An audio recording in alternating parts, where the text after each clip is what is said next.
એક ગ્લાસ ભરેલું પાણી હોય, કાચના ગ્લાસમાં પાણી હોય, એમાં તમે જો કલરનું એક ટીપું કે શાહીનું એક ટીપું નાખો, તે પારદર્શક ગ્લાસમાં રહેલું પાણી એ શાહીના ટીપા જેવો કલર ધારણ કરી લેશે. સમગ્ર પાણી એ જો બ્લુ કલરની સહી હશે તો સમગ્ર પાણી બ્લુ થઈ જશે. લાલ કલરની સહી નાખશો તો સમગ્ર પાણી લાલ કલરનું થઈ જશે. પણ જો તમે આ જ સહીનું ટીપું સમુદ્રમાં નાખો, બરાબર, સમુદ્રમાં નાખો, તો એ સહીના ટીપાની કોઈ અસર સમુદ્રના પાણી પર થશે નહીં. સમુદ્રનું પાણી જેવું છે એવું જ રહેશે. એના કલરમાં કે રંગમાં કે કોઈ પણ જાતનો ફરક નહીં પડે. એટલે જ્યારે તમે તમારા વ્યક્તિત્વને, જો ભૌતિક સંસાર છે જે બંધાયેલો છે એ ગ્લાસમાં રહેલા પાણી જેવો છે, એમાં તમે સહીનું ટીપું એટલે તમે એ જો ભૌતિક સંસારમાં ડૂબ્યા રહો તો તમે ભૌતિક સંસારમાં ઓતપ્રોત થઈ જાઓ છો. તમે સંસારની ભૌતિક સામગ્રીઓ જોડે ઓતપ્રોત થઈ જાઓ છો, એમાં ભળી જાઓ છો. એટલે ભૌતિક સંસારને તમારામાંથી અલગ કરવું અઘરું પડી જાય છે. પરંતુ જો આ જ વસ્તુને જો તમે આધ્યાત્મિકતાના સાગરમાં નાખો, તો આધ્યાત્મિકતાના સાગરમાં જો તમે તમારી જાતને નાખો તો તમે આધ્યાત્મિકતાના સાગરમાં ભળી જાઓ છો. ટૂંકમાં સહીનું ટીપું જે સહીનું ટીપું જે તમારી આત્મા છે એને ભૌતિક સાગરમાં એટલે કે ભૌતિક વસ્તુઓમાં નાખો, એટલે કે ગ્લાસમાં ભરેલા પાણીમાં નાખો, તો તમે એ પાણી સાથે ઓતપ્રોત થઈ જાઓ છો. એ ભૌતિક સંસારમાં સુખ સામગ્રીઓમાં તમે એટલા બધા ઓતપ્રોત થઈ જાઓ છો. પરંતુ બીજી બાજુ જે સમુદ્ર નામના આધ્યાત્મિકતાના સાગરમાં તમે જો તમારી જાતને એટલે કે સહીના ટીપાને નાખો, તો તમારે આધ્યાત્મિકતાના સાગરમાં તમે ભળી જાઓ છો. તમારા ટીપાનું કોઈ અસ્તિત્વ નથી રહેતું. એવી જ વાત ભગવાન આ શ્લોકમાં આપણને કહી રહ્યા છે કે જ્યારે આત્માનું પરમાત્મા સાથે મિલન થાય છે ત્યારે પરમાત્મામાં તમે પામી જાઓ છો. આત્માનું અસ્તિત્વ રહેતું નથી, માત્ર અસ્તિત્વ એ પરમાત્માનું જ રહે છે. એટલે આત્મા પરમાત્માના મિલનની વાત આ શ્લોકમાં ભગવાને આપણને જણાવી છે. ભગવાન આ શ્લોક દ્વારા આપણને સમજાવી રહ્યા છે. ભગવદ્ ગીતાનો અધ્યાય 8મો, શ્લોક 21મો. અવ્યક્ત અક્ષર ઇતિ ઉક્ત તમ આહુ પરમામ ગતિમ યમ પ્રાપ્ય ન નિર્વંતન્તે તદ્ધામ પરમ મમઃ. ગુજરાતીમાં જો આ શ્લોકને આપણે કહીએ તો જે વેદાંતી અપ્રગટ તથા અવિનાશી કહે છે, જે પરમ ગતિ કહેવાય છે અને જેને પ્રાપ્ત કર્યા પછી કોઈ ત્યાંથી પાછું આવતું નથી, તેને મારું પરમધામ છે. બીજા શબ્દોમાં કહીએ તો જે અવ્યક્ત અક્ષર એવા નામે કહેવાય છે કે એ જ અક્ષર નામના અવ્યક્ત ભાવને પરમ ગતિ કહે છે, તથા જે સનાતન અવ્યક્ત ભાવને પામીને માણસ પાછો આવતો નથી, એ મારું પરમધામ છે. ટૂંકમાં ભગવાન એક વસ્તુ અહીં આપણને સમજાવે છે કે સામાન્ય રીતે મરી જાઓ પછી પુનઃજન્મ થતો હોય છે, પરંતુ જેની ગતિ, જેની મૃત્યુ પછીની પરમ ગતિ પરમાત્માને પામે છે, એ ભગવાનના પરમધામમાં જાય છે, પરમાત્માને પામે છે. એટલે આ શ્લોકમાં જેને વેદાંતવાદીઓ અવ્યક્ત અને અચૂક તરીકે વર્ણવે છે, જે સર્વોચ્ચ ગંતવ્ય તરીકે ઓળખાય છે, તે સ્થાન કે જ્યાંથી તે પ્રાપ્ત કર્યા પછી વ્યક્તિ ક્યારે પાછો આવતો નથી, એ મારું પરમધામ છે એવું ભગવાન કહે છે. ભગવાન અહીં કહે છે કે જે વ્યક્તિ પોતાના અપ્રગટ સ્વ પર સ્થિર થઈ ગયો છે, જે પોતાના અપ્રગટ સ્વ પર સ્થિર થઈ ગયો છે, જે પોતાની નિરાકારતા પર સ્થિર થઈ જાય છે, એ કદી પાછો આવતો નથી. એનો મતલબ એ છે કે એવી દુનિયામાં જીવશે જે પ્રવૃત્તિઓ, ઈચ્છાઓ, ધાર્મિક વિધિઓથી ભરપૂર છે, તે તેની બધી પ્રવૃત્તિઓ શાંતતાની, તેની સમજણથી અને નિશ્ચિતતાને જાણીને કરશે. સામાન્ય રીતે આપણે જોઈએ છે કે મૃત્યુ થાય, મૃત્યુ પછી તમારા કર્મોને આધાર પર તમે પુનઃજન્મ પામો. પુનઃજન્મ પામો એટલે જુદી જુદી યોનિઓમાં ફરતા રહો. પણ જેના કર્મો, જેનો યોગ એટલો સારો હોય છે, જે ભગવત પ્રાપ્તિ કરે છે, એ પરમ ગતિને પામી કહેવાય છે. એ પરમ ગતિને પામ્યા પછી એ પાછો પુનઃજન્મ નથી લેતો કે ફરીથી એ પુનઃજન્મ ન લેતા એ જીવન મરણના ચક્રમાંથી બહાર નીકળી જાય છે. એટલે એ પરમ ગતિ પામી કહેવાય છે અને જ્યાં પહોંચી જાય છે એ ધામને પરમધામ કહેવાય છે. આપણે હિન્દુ ધર્મમાં ખાસ કરીને સનાતનમાં આપણે એને મોક્ષ કહીએ છીએ. મોક્ષ મળી ગયો, મુક્તિ મળી ગઈ.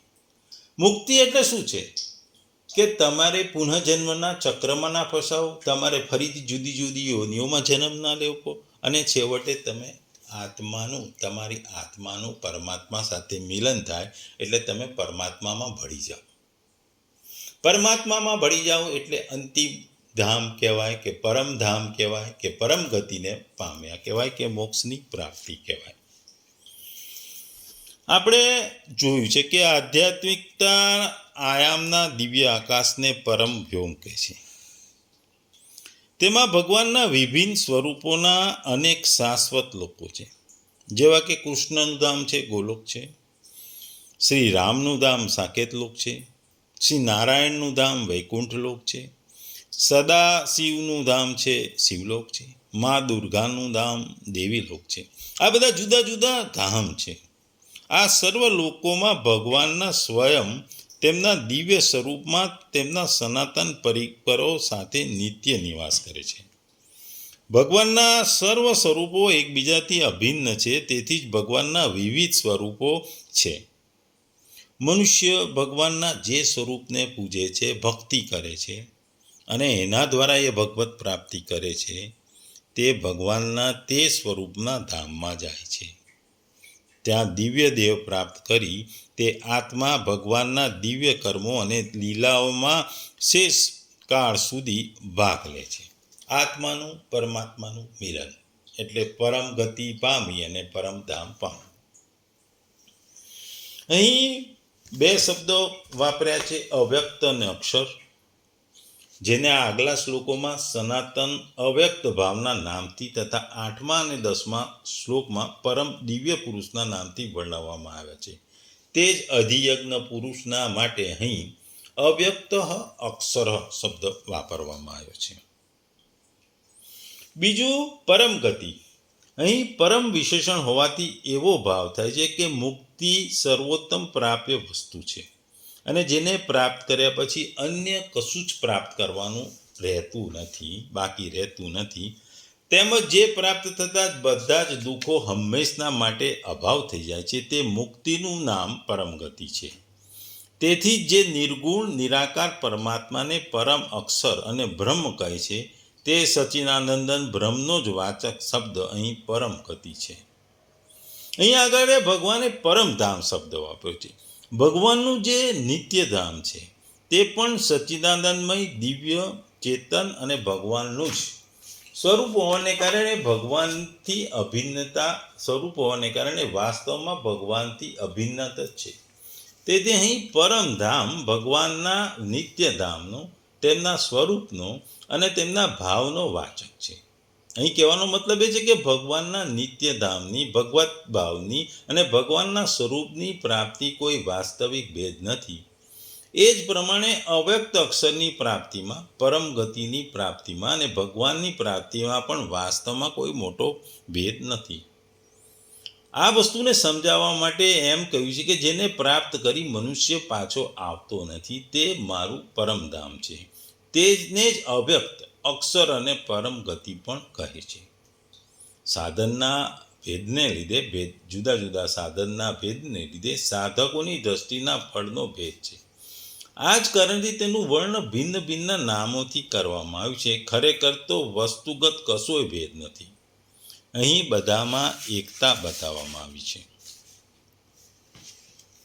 આપણે 8મા અને 10મા શ્લોકમાં અધિયજ્ઞના અધ્યયન ઉપાસનાનું ફળ પરમ દિવ્ય પુરુષની પ્રાપ્તિ, પછી આપણે 13મા શ્લોકમાં પરમ અક્ષર નિર્ગુણ બ્રહ્મની ઉપાસનાનું ફળ પરમ ગતિની પ્રાપ્તિ અને 14મા શ્લોકમાં સગુણ સાકાર ભગવાનની ઉપાસનાનું ફળ ભગવત પ્રાપ્તિ છે એમ જણાવ્યું. આનાથી આ ત્રણેયમાં કોઈ પણ પ્રકારનો ભેદ નથી, કોઈ ભ્રમ નથી, જુદા નથી. એ વસ્તુને સમજાવવા માટે ભગવાને આ શ્લોકમાં પુનઃજન્મ થતો નથી અને પુનઃજન્મ નહીં પામનારો વ્યક્તિ પાછો પણ નથી આવતો અને એ પરમધામને પામે છે એ કહેવાનો હેતુ આ શ્લોક કહેવામાં આવ્યો છે. ટૂંકમાં આ શ્લોક ભગવાને ભગવત પ્રાપ્તિ વ્યક્તિની વાત કરી છે. આપણે સામાન્ય રીતે જોતા હોઈએ છીએ કે બધા જ વેદો છે, બધા શાસ્ત્રો છે, એ કહે છે કે પરમાત્મા અવિનાશી અને સર્વોચ્ચ રાજ્ય છે. તેના સુધી પહોંચવાથી માણસ નાશવંત શરીરમાં પાછો આવતો નથી. એટલે અલ્ટિમેટ ગોલ, આપણે જીવનનું અંતિમ ધ્યેય પ્રાપ્ત કરીએ તો પછી આપણને કેટલી ખુશી મળે. એવી રીતે જીવનનું પણ અંતિમ ધ્યેય છે એ પરમાત્માની પ્રાપ્તિ છે. અને પરમાત્મા કેવો છે? એ અવિનાશી છે ને એ સર્વોચ્ચ રાજ્ય છે કે જેને પામી લો તમે પછી તમે ફરીથી પુનઃજન્મ લેતા નથી અને ત્યાં પહોંચ્યા પછી આ માણસ નાશવંત શરીરમાં લેવા માટે ફરી પાછો આવતો નથી. આપણે જોઈએ કે સર્વોચ્ચ ધ્યેય પ્રાપ્ત કરવા માટે દરેક વ્યક્તિ જુદા જુદા પ્રયત્નો કરતો હોય છે. એમ જીવનનો સર્વોચ્ચ ધ્યેય એટલે કે પરમ ગતિ દ્વારા પરમધામની પ્રાપ્તિ કે ભગવત પ્રાપ્તિ છે. આપણે જોઈએ છે કે કેટલા ઋષિઓ મુનિઓ આ પરમ ગતિને પામી અને પરમધામને મેળવવા કેટલાય પ્રકારના યોગો અને સાધનાઓ કરતા હોય છે. દરેકની સાધનાની પદ્ધતિ અલગ હોય છે, પણ અંતિમ લક્ષ્ય ગણો કે અંતિમ ધ્યેય ગણો એ પરમ ગતિ દ્વારા પરમધામને પામી ભગવત પ્રાપ્તિ છે. ટૂંકમાં જો આ વસ્તુને આપણે જો સામાન્ય ભાષામાં જોઈએ કે જે આપણો આત્માનું છે એને પરમાત્મા સાથે મિલન કરાવવાનું અંતિમ ધ્યેય છે. જ્યારે આત્માને પરમાત્માના સાથે મિલન પામી જાય છે કે આત્મા પરમાત્મામાં વિલીન થઈ જાય છે ત્યારે માણસનું અંતિમ ધ્યેય પૂર્ણ થાય છે. અને પરમાત્મા આપણે કયા મુજબ એ સર્વોચ્ચ છે, અવિનાશી છે. જુદા જુદા આપણે લોકોની વાત કરીએ, લોકોથી ઉપર પણ એ છે ભગવાન. અને જે ભગવાન એવી વ્યક્તિ છે કે ભગવત પ્રાપ્તિ એ પરમધામમાં રહેતો વ્યક્તિ એવો છે કે એનો કદી નાશ નથી થતો. એ આપણે આગલા શ્લોકમાં પણ કહ્યું. એટલે કે જે વ્યક્તિ પરમ ગતિ દ્વારા પરમધામને પામે છે એ ફરી સંસારમાં આવતો નથી. સંસારમાં રહીએ તો ભૌતિકતા પાછળ પડીએ, જુદી જુદી ઈચ્છાઓ થાય. આ ઈચ્છાઓનો મોહ આપણને ફરીથી જન્મ લેવા પ્રેરે છે. અધૂરી ઈચ્છાઓ પૂરી કરવા પણ આપણે ફરી જન્મ લેતા હોઈએ છીએ. પણ જો આધ્યાત્મિકતાના માર્ગે જઈએ, આધ્યાત્મિકતાની શિખર ઉપર આપણે પહોંચી જઈએ, કોઈ પણ યોગ દ્વારા ભગવત પ્રાપ્તિ કરીએ કે આધ્યાત્મિકતાના સર્વોચ્ચ સ્થળે પહોંચી જઈએ એટલે કે પરમધામમાં પહોંચી જઈએ તો તમે પાછા આવતા નથી. આપણે જોઈએ છે કે બાળક જન્મે પછી એ યુવાન થાય, પછી વૃદ્ધ થાય, સુખ દુઃખમાં ફેરવાય, સુખ દુઃખ તરફ દોરી જાય, જીવન મૃત્યુમાં પછી પૂરું થાય. આ અસ્તિત્વની આખી યોજના માત્ર એક અસ્વસ્થ સ્વરૂપ છે. સમર પસાર થાય અને મૃત્યુ થઈ જાય અને બધું લઈ જાય. અનુભવથી આ સંપૂર્ણ રીતે જાણીને જ્ઞાની માણસને આ બાળકની રમતમાં કોઈ પણ પ્રકારનો રસ હોતો નથી. તેથી તે આ નકામી વસ્તુઓ માટે કોઈ સ્વાદ હોતો નથી. તેના માટે આ સ્વપ્ન જીવન અયોગ્ય હોય છે. એ માણસ એના ઉચ્ચ લક્ષ્ય તરફ ધ્યાન રાખે છે. એ ઉચ્ચ લક્ષ્ય એટલે સત્યનું લક્ષ્ય રાખે છે. સત્યનું શિયાળને પકડવાને બદલે સિંહ તરફ લક્ષ્ય રાખે છે. તેથી માનવજાત માટે ભગવાનનો પ્રેરણાદાયક આહવાન એ છે કે મૂર્ખ નાના સ્વને છોડી દો અને તેની પાસે જાઓ અને તેની સાથે એક થઈ જાઓ. આપણામાં કહેવત છે કે ધ્યેય હંમેશા ઊંચું રાખવું જોઈએ. તમારું ધ્યેય તમે ઊંચું રાખો તો તમે એના પ્રાપ્તિ માટે પ્રયત્ન કરો. એમ કોઈ પણ માણસના જીવનનું અંતિમ ધ્યેય છે પરમધામની પ્રાપ્તિ. પરમ ગતિ દ્વારા પરમધામની પ્રાપ્તિ કે ભગવત પ્રાપ્તિ કે મોક્ષની પ્રાપ્તિ. કારણ કે આ મોક્ષની પ્રાપ્તિ કે પરમ ગતિ દ્વારા પરમધામની પ્રાપ્તિ પછી આપણો પુનઃજન્મ થતો નથી. પુનઃજન્મ થતો નથી એટલે સુખ દુઃખની માયાજાળમાં ફસાતા નથી. એ પરમાત્માની પ્રાપ્તિ દ્વારા માત્ર સુખ અને સુખનો અનુભવ કરે છે. એ પરમાત્માની સેવામાં લાગી જાય છે, પરમાત્માના કર્મોમાં જોડી દે છે, પરમાત્માની ભક્તિમાં જોડી દે છે, એના ભાવમાં જોડાઈ જાય છે. એટલે પરમધામની પ્રાપ્તિ માટે પ્રયત્ન એ ઉચ્ચ ધ્યેય છે. અને આપણને ખરમાં છે કે પરમાત્મા અવિનાશી છે, એનો નાશ નથી થતો, એ શાશ્વત છે. અને ત્યાં પહોંચી જાઓ એટલે તમે પાછા નથી ફરતા. કારણ કે પરમાત્મામાં તમારી આત્માનું એ પરમાત્મામાં મિલન થઈ જાય છે. તમે પરમાત્મા સાથે એકરૂપ થઈ જાઓ છો. આપણે આગળ કીધું કે દરિયામાં એક ટીપું પાણી સહીનું નાખે કે સાદું પાણી નાખો, એ દરિયાના પાણી સાથે મળી જાય છે. એ દરિયાના પાણીમાંથી તમારી સહીનું ટીપું કે તમે નાખેલું ટીપું અલગ કરવું અશક્ય છે. એ પાણી સમુદ્રમાં ભરી જાય છે અને સમુદ્ર સાથે વહેતું થઈ જાય છે. એમ પરમધામની પરમ ગતિની પ્રાપ્તિ દ્વારા, પરમાત્માની પ્રાપ્તિ દ્વારા તમે સુખના સંસારમાં, સુખના સાગરમાં આગળ વધી જાઓ છો અને તમે પાછા મનુષ્યના કે કોઈ પણ રૂપમાં અવતરતા નથી, પુનઃજન્મ નથી થતો. જુદા જુદા સાહિત્યોમાં ભગવાન કૃષ્ણના જુદા જુદા પરમધામોની વાત કરી છે. બ્રહ્મ સંહિતામાં ભગવાન કૃષ્ણના પરમધામને ચિંતામણી ધામ કહ્યું છે. આ ચિંતામણી ધામ એવું છે કે જ્યાં બધી જ ઈચ્છાઓ પૂરી થાય છે.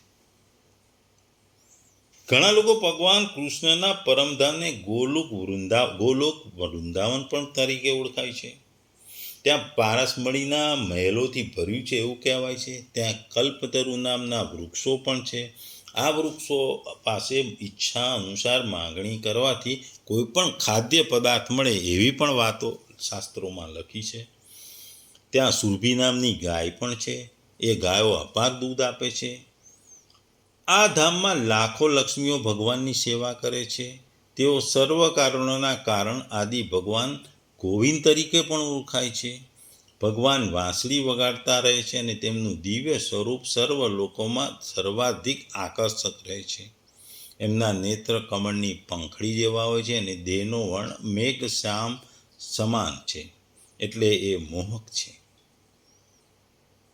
ટૂંકમાં આ શ્લોકમાં ભગવાન કહે છે કે અવ્યક્ત અને અક્ષર વગેરે નામોની પહોંચ તે પ્રાપણીય તત્વ સુધી નથી, કારણ કે તે અવ્યક્ત છે. વ્યક્ત અવ્યક્ત અક્ષરસર ગતિ સ્થિત બંનેથી રહિત નિરપેક્ષ તત્વ છે. તેને પ્રાપ્ત થયા પછી જીવ પાછો સંસારમાં આવતો નથી, કારણ કે તેની કોઈ અવધિ કે કોઈ એની સીમા નક્કી કરેલી નથી.